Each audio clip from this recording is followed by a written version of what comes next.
Good morning friends. 3 February सोमवार गुरुत्वपूर्ण खबर को स्वागत करुच्ची।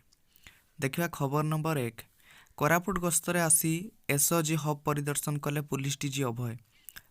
ओडिशा पुलिस महानिर्देशक अभय कुमार आज कोरापुट गस्त करी एसओजी हब परिदर्शन करिसेंती। से एठारे मध्याह्न हेलिकप्टर जगे पहुंची एसओजी जवान को तालीम कार्यक्रम केमिति चली से नहीं समीक्षा करते।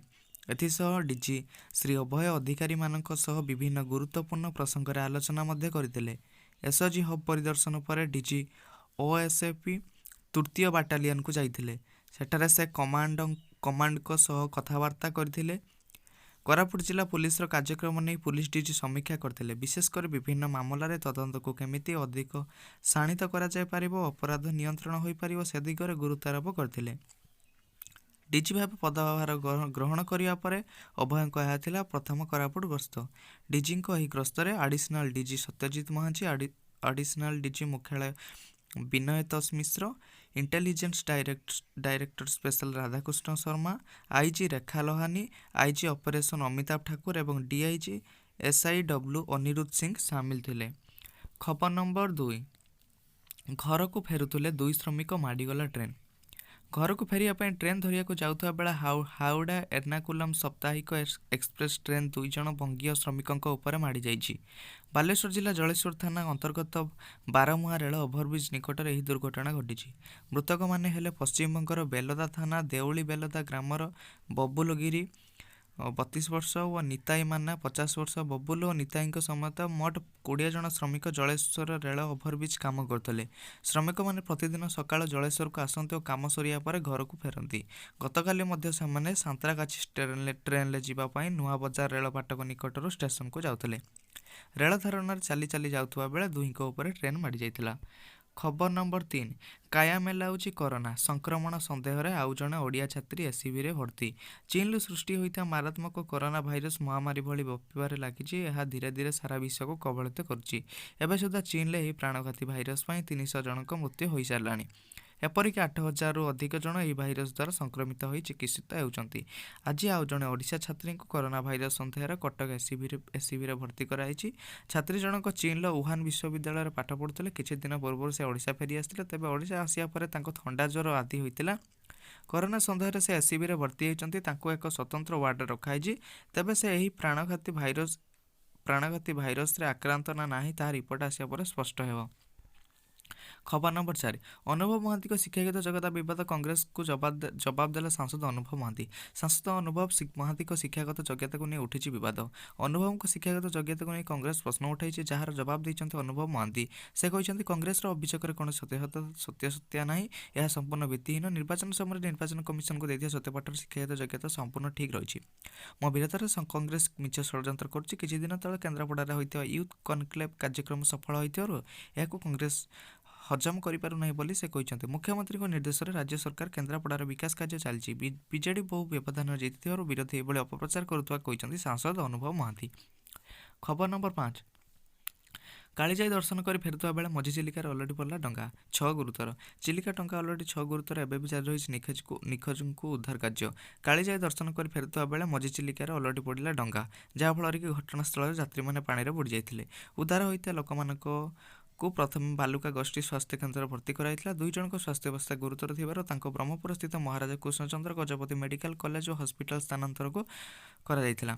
खर्दा जिलार चिलिका ब्लॉक सुबिधि पाटणा आंकुला ग्राम और बरिया साई ग्रामर किछि लोक आज पूर्वाह्न बनभोजी 3टी डंगार कालीजाई पीठ को जाइते। बनभोजी सारी से संध्या समय घर अभिमुखे फेरुते, किंतु 2टी डंगार सुरक्षित भाव में कूल लगी जाइता बेले मझिरे गोटे डंगा भारसाम्य हराई बुड़ी जाइतिला, जहाँफल एथिरे 6 जन गुरुतर हो पड़ते। खबर नंबर 6। किट विश्वविद्यालय आयोजित है 42तम circle conference of Odisha circle branch जगदला सांसद डॉक्टर अच्युत सामंत। किट विश्वविद्यालय परिसर आयोजित होती 42तम circle conference of Odisha circle branch. Bhubaneswar मुख्य डाकघर पक्षर आयोजित होता यह कार्यक्रम किट और किस विद्यालय प्रतिष्ठाता तथा कंधमाल सांसद डॉक्टर अच्युत सामंत मुख्य अतिथि भाव जोगदे कार्यक्रम को उद्घाटन करते। यह अवसर में डाक विभाग कार्यदक्षता कार्यशैली संपर्क आलोचना होता। डाक विभाग बहु अधिकारी कार्यक्रम में उपस्थित थे। खबर नंबर 7। आउ नहांती विप्लवी कवि रवि सिंह 89 ବର୍ଷ ବୟସରେ କଟକ ଖପୁରିଆସ୍ଥିତ ବାସଭବନରେ ପରଲୋକ ହୋଇଛି। ଆଉ ନାହାନ୍ତି ବିପ୍ଳବୀ କବି ରବି ସିଂ। କଟକ ଖପୁରିଆସ୍ଥିତ ବାସଭବନରେ 89 ବୟସରେ ତାଙ୍କର ପରଲୋକ ହୋଇଛି। ଦୀର୍ଘଦିନ ଧରି ରବି ସିଂ ଅସୁସ୍ଥ ଥିଲେ। 1961 ଓଡ଼ିଆ ସାହିତ୍ୟ ଏକାଡେମୀ ପୁରସ୍କାର ପାଇଥିଲେ। 2017ରେ ଅତିବଡ଼ି ଜଗନ୍ନାଥ ଦାସ ସମ୍ମାନ ପାଇଥିଲେ। ପଥପ୍ରାନ୍ତର କବିତା, ଅପ୍ରୀତିକର କବିତା, ପଦାଦିତ ବିଷବାଣୀ କ୍ଷେତ ତାଙ୍କର ସୃଷ୍ଟି। ଖବର ନମ୍ବର 8। କରୋନା ଭାଇରସ ସଂକ୍ରମଣରୁ ବର୍ତ୍ତିବାକୁ ମୁଣ୍ଡରେ ପ୍ଲାଷ୍ଟିକ ବୋତଲ ପୁରାଇ ବୁଲୁଛନ୍ତି ଲୋକ। ଚୀନର ବୁହାନ ସହରରେ ବ୍ୟାପିଥିବା କରୋନା ଭାଇରସ ଯୋଗୁଁ ଏବେ ସାରା ପୃଥିବୀବାସୀ ଆତଙ୍କିତ ହୋଇଛନ୍ତି। ଏହି ଭାଇରସ ଯୋଗୁଁ ବର୍ତ୍ତମାନ ପର୍ଯ୍ୟନ୍ତ 200ରୁ ଉର୍ଦ୍ଧ୍ୱ ଲୋକଙ୍କ ଜୀବନ ଯାଇଥିବା ବେଳେ ଶତାଧିକ ଗୁରୁତର ହୋଇପଡ଼ିଛନ୍ତି। ବିଶ୍ୱ ସ୍ୱାସ୍ଥ୍ୟ ସଂଗଠନ ଏହି ଭାଇରସକୁ ନେଇ ଚିନ୍ତା ବ୍ୟକ୍ତ କରିଛନ୍ତି ଓ ବିଶ୍ୱସ୍ତରରେ ମଧ୍ୟ ଆଲର୍ଟ ଜାରି କରାଯାଇଛି। କରୋନା ଭାଇରସରୁ ମୁକ୍ତି ପାଇବାକୁ ଚୀନବାସୀ ବିଭିନ୍ନ ପ୍ରକାର ଉପାୟ ଆପଣାଉଛନ୍ତି। କିଛି ଲୋକ ମାସ୍କ ପିନ୍ଧି ଭାଇରସରୁ ବଞ୍ଚିବାକୁ ଚେଷ୍ଟା କରୁଥିବା ବେଳେ ଆଉ କିଛି ଭୂତାଣୁରୁ ମୁକ୍ତି ପାଇଁ ଅଦ୍ଭୁତ ଉପାୟ ଆପଣାଉଥିବା ଦେଖିବାକୁ ମିଳିଛି, ଯାହା ଏବେ ସୋସିଆଲ ମିଡ଼ିଆରେ ଭାଇରାଲ ହେଉଛି। ଖବର ନମ୍ବର 9। ଦିଲ୍ଲୀ ଡିସିପିଙ୍କ ଉପରେ ନିର୍ବାଚନ କମିଶନଙ୍କ କାର୍ଯ୍ୟାନୁଷ୍ଠାନ। ରବିବାର ଦିଲ୍ଲୀ ପୁଲିସ ଡିସିପି ଚିନ୍ମୟ ବିଶ୍ୱାଳଙ୍କ ଉପରେ କାର୍ଯ୍ୟାନୁଷ୍ଠାନ ଗ୍ରହଣ କରିଛନ୍ତି ଭାରତୀୟ ନିର୍ବାଚନ କମିଶନ। ଶହିନବାଗ ଏବଂ ଜାମିଆ ମିଲିଆ ଇସଲାମିଆଠାରେ ଗୁଳିକାଣ୍ଡ ପରେ ତାଙ୍କର ବଦଳି ନିର୍ଦ୍ଦେଶ ଦେଇଛନ୍ତି ନିର୍ବାଚନ କମିଶନ। ବର୍ତ୍ତମାନ ଚିନ୍ମୟ ଗୃହ ମନ୍ତ୍ରଣାଳୟକୁ ରିପୋର୍ଟ କରିବେ। ବର୍ତ୍ତମାନ ଚିନ୍ମୟଙ୍କ ସ୍ଥାନରେ ଅତିରିକ୍ତ ଡିସିପି କୁମାର ଜ୍ଞାନେଶ ଉକ୍ତ ଅଞ୍ଚଳର ଦାୟିତ୍ୱ ନେବେ। ନିର୍ବାଚନ କମିଶନ ପକ୍ଷରୁ ଏକ ବିବୃତ୍ତି ଜାରି କରି କୁହାଯାଇଛି ଯେ ଦକ୍ଷିଣ ପୂର୍ବ ଦିଲ୍ଲୀ ଦାୟିତ୍ୱରେ ଥିବା ଡିସିପି ଚିନ୍ମୟ ବିଶ୍ୱାଳ ନିଜ ଦାୟିତ୍ୱରୁ ବର୍ତ୍ତମାନଠାରୁ ଦାୟିତ୍ୱ ମୁକ୍ତ ହେଲେ ସେ ବର୍ତ୍ତମାନ ଗୃହ ମନ୍ତ୍ରଣାଳୟକୁ ରିପୋର୍ଟ ପ୍ରଦାନ କରିବେ।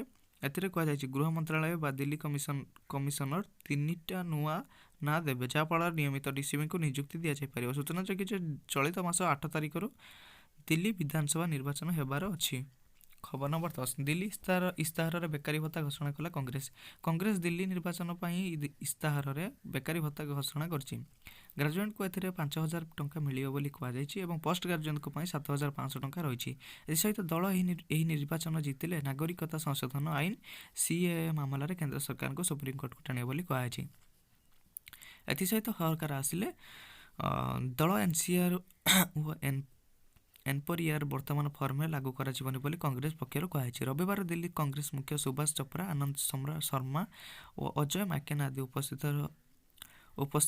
ଉପସ୍ଥିତରେ ଏହି ନିର୍ବାଚନୀ ଇସ୍ତାହାର ଜାରି କରାଯାଇଛି। ଏଥିରେ ବିଭିନ୍ନ ଅଫର ମଧ୍ୟରେ ମାଗଣା ବିଜୁଳିର ମଧ୍ୟ ଏକ ଅଫର ରହିଛି। ଏହା ପୂର୍ବରୁ ଆମ୍ ଆଦମୀ ସରକାରଙ୍କ ଅନୁକରଣରେ ମଧ୍ୟ ଏକ ଘୋଷଣା ବୋଲି କୁହାଯାଉଛି। ସେହିଭଳି ବର୍ତ୍ତମାନ କେଜରିୱାଲଙ୍କ ସରକାର 20,000 ଲିଟର ମାଗଣା ପାଣି ଯୋଗାଉଛନ୍ତି। କଂଗ୍ରେସ ଜଳ ବଞ୍ଚାଇବା ପାଇଁ ଘୋଷଣା କରିଛି। 20,000 ଲିଟର ଲିମିଟରୁ ଯେତିକି ଜଳ ବଞ୍ଚାଯିବ ସେତିକି 30 ପଇସା ଲେଖାଏଁ କ୍ୟାସବ୍ୟାକ୍ ମିଳିବ। ଖବର ନମ୍ବର 11। କରୋନା ଭାଇରସ ଚୀନରୁ ନିଜ ଦେଶକୁ ନାଗରିକକୁ ଆଣିବନି ପାକିସ୍ତାନ। ଚୀନରେ କରୋନା ଭାଇରସ ଯୋଗୁଁ ଏଯାବତ୍ 300ରୁ ଅଧିକ ଲୋକଙ୍କ ମୃତ୍ୟୁ ହୋଇସାରିଛି। ମୃତ୍ୟୁ ସଂଖ୍ୟା ଦିନକୁ ଦିନ ବଢ଼ି ଚାଲିଛି। ଏହାରି ଭିତରେ ଉହାନରେ ଫସିଥିବା 647 ନାଗରିକଙ୍କୁ ଭାରତୀୟ ସ୍ୱତନ୍ତ୍ର ବିମାନ ଯୋଗେ ସ୍ୱଦେଶ ଆଣିଛି। ହେଲେ ପାକିସ୍ତାନ ପ୍ରଧାନମନ୍ତ୍ରୀ ଇମ୍ରାନ ଖାନ୍ ନିଜ ଦେଶର ନାଗରିକଙ୍କୁ ଫେରାଇ ଆଣିବ ନାହିଁ। ପାକିସ୍ତାନ ପ୍ରଧାନମନ୍ତ୍ରୀ ଇମ୍ରାନ ଖାନ୍ ଏହା କହିଛନ୍ତି। ପାକିସ୍ତାନ ସରକାର ଏହି ନିଷ୍ପତ୍ତି ଏବେ ସୋସିଆଲ ମିଡ଼ିଆରେ ଝଡ଼ ସୃଷ୍ଟି କରିଛି। ଖବର ନମ୍ବର 12। ସୁପର ସଣ୍ଡେରେ ଟିମ୍ ଇଣ୍ଡିଆର ସିରିଜ୍ CUP। ସୁପର ସଣ୍ଡେରେ ଜବରଦସ୍ତ ବିଜୟ ସହ T20 ସିରିଜକୁ ହ୍ୱାଇଟ୍ ୱାଶ୍ କରିନେଇଛି ଟିମ୍ ଇଣ୍ଡିଆ। ଅନ୍ୟପକ୍ଷରେ ନ୍ୟୁଜିଲାଣ୍ଡ ଦଳ କ୍ରମାଗତ ପଞ୍ଚମ ମ୍ୟାଚରେ ପରାସ୍ତ ହେବା ସହ ସମ୍ମାନ ରକ୍ଷା କରିବାରେ ବିଫଳ ହୋଇଛି। ବେ ଓଭାଲରେ ଖେଳାଯାଇଥିବା ଅନ୍ତିମ ମ୍ୟାଚରେ ଭାରତ 7 ରନରେ ନ୍ୟୁଜିଲାଣ୍ଡକୁ ପରାସ୍ତ କରି ବିଶ୍ୱକପ୍ ପାଇଁ ତାର ପ୍ରସ୍ତୁତି ଅଧିକ ମଜବୁତ କରିଛି। ଏହି ବିଜୟ ସହ ଭାରତ 5 ମ୍ୟାଚ୍ ବିଶିଷ୍ଟ ସିରିଜକୁ 5ରେ ପଛି ନେଇ ରବିବାର ଖେଳାଯାଇଥିବା ମ୍ୟାଚରେ ଭାରତ ପ୍ରଥମେ ବ୍ୟାଟିଂ କରି 20 ଓଭରରେ 3 ୱିକେଟ୍ ହରାଇ 163 ରନ୍ କରିବାକୁ ସକ୍ଷମ ହୋଇଥିଲା। ବିରାଟ କୋହଲିଙ୍କ ସ୍ଥାନରେ କ୍ୟାପ୍ଟେନ୍ ଦାୟିତ୍ୱ ବହନ କରିଥିଲେ ରୋହିତ ଶର୍ମା। ଟପ୍ ସ୍କୋରର ଭାବେ ସର୍ବାଧିକ 60, 41 ବଲ୍, 3 ଚୌକା 3 ଛକା ରନ୍ କରିଥିବା ବେଳେ ରାହୁଲ 45 ରନ୍ରେ ମହତ୍ତ୍ୱପୂର୍ଣ୍ଣ ଇନିଂସ ଖେଳିଥିଲେ। ଜବାବରେ ନ୍ୟୁଜିଲାଣ୍ଡ ଟିମ୍ 20 ଓଭରରେ 9 ୱିକେଟ୍ ହରାଇ 156 ରନ୍ କରି ପରାସ୍ତ ହୋଇଛି। ଖବର ନମ୍ବର 13। ଜାମିଆ ଛାତ୍ରଙ୍କ ଉପରକୁ ଗୁଳି ଚଳାଇଥିବା ଯୁବକଙ୍କ ବିରୁଦ୍ଧରେ ଦୃଢ଼ କାର୍ଯ୍ୟାନୁଷ୍ଠାନ ନେବାକୁ ଦିଲ୍ଲୀ ପୁଲିସକୁ ନିର୍ଦ୍ଦେଶ ଦେଲେ ସ୍ୱରାଷ୍ଟ୍ରମନ୍ତ୍ରୀ ଅମିତ ଶାହା। ନାଗରିକ ସଂଶୋଧନ ଆଇନ ବିରୋଧରେ ଜାମିଆ ମିଲିଆ ଇସଲାମିଆ ଛାତ୍ରମାନେ ଗୁରୁବାର ଏକ ପ୍ରତିବାଦ ରାଲି କରୁଥିବା ବେଳେ ଜଣେ ଅପରିଚିତ ଯୁବକ ସେମାନଙ୍କ ଉପରେ ଗୁଳି ଚାଳନା କରିବା ଘଟଣାରେ କେନ୍ଦ୍ର ସରକାର ଦେଶର ରାଜନୀତି ଆଜି ଉଷ୍ମ ହୋଇଯାଇଛି। ଏହି ଘଟଣାରେ ବିରୋଧୀ ଦଳଗୁଡ଼ିକ ଶାସକ ବିଜେପିକୁ ଘେରିଥିବା ବେଳେ କେନ୍ଦ୍ର ସ୍ୱରାଷ୍ଟ୍ର ମନ୍ତ୍ରୀ ଅମିତ ଶାହା ଗୁଳି ଚଳାଇଥିବା ଯୁବକ ବିରୋଧରେ ଦୃଢ଼ କାର୍ଯ୍ୟାନୁଷ୍ଠାନ ଗ୍ରହଣ କରିବାକୁ ଦିଲ୍ଲୀ ପୁଲିସକୁ ନିର୍ଦ୍ଦେଶ ଦେଇଛନ୍ତି। ଏ ସମ୍ପର୍କରେ ଟ୍ୱିଟ୍ କରି ସ୍ୱରାଷ୍ଟ୍ର ମନ୍ତ୍ରୀ ଶାହା କହିଛନ୍ତି ଯେ ଏହି ଘଟଣାକୁ କେନ୍ଦ୍ର ସରକାର ଆଦୌ ବରଦାସ୍ତ କରିବେ ନାହିଁ। ତେଣୁ ଏ ଘଟଣାରେ ଅଟକ ଥିବା ଅଭିଯୁକ୍ତ ବିରୋଧରେ ଦୃଢ଼ କାର୍ଯ୍ୟାନୁଷ୍ଠାନ ଗ୍ରହଣ କରିବାକୁ ଦିଲ୍ଲୀ ପୁଲିସକୁ ନିର୍ଦ୍ଦେଶ ଦେଇଥିବା କହିଛନ୍ତି ମନ୍ତ୍ରୀ ଶ୍ରୀ ଶାହା। ତ ଏହା ତ ଥିଲା 3 ଫେବୃଆରୀ 2020ର ଗୁରୁତ୍ୱପୂର୍ଣ୍ଣ ଖବରଗୁଡ଼ିକ। ଯଦି ଆପଣମାନେ ଆମ ଚ୍ୟାନେଲକୁ ନୂଆ ଆସୁଛନ୍ତି ତାକୁ ସବସ୍କ୍ରାଇବ୍ କରି ପାଖରେ ଥିବା ବେଲ୍ ଆଇକନ୍ଟିକୁ ଦବାଇ ଦିଅନ୍ତୁ ଏବଂ ଭିଡ଼ିଓଟିକୁ ଗୋଟେ ଲାଇକ୍ କରିବାକୁ ଜମା ଭୁଲନ୍ତୁ ନାହିଁ। ଧନ୍ୟବାଦ।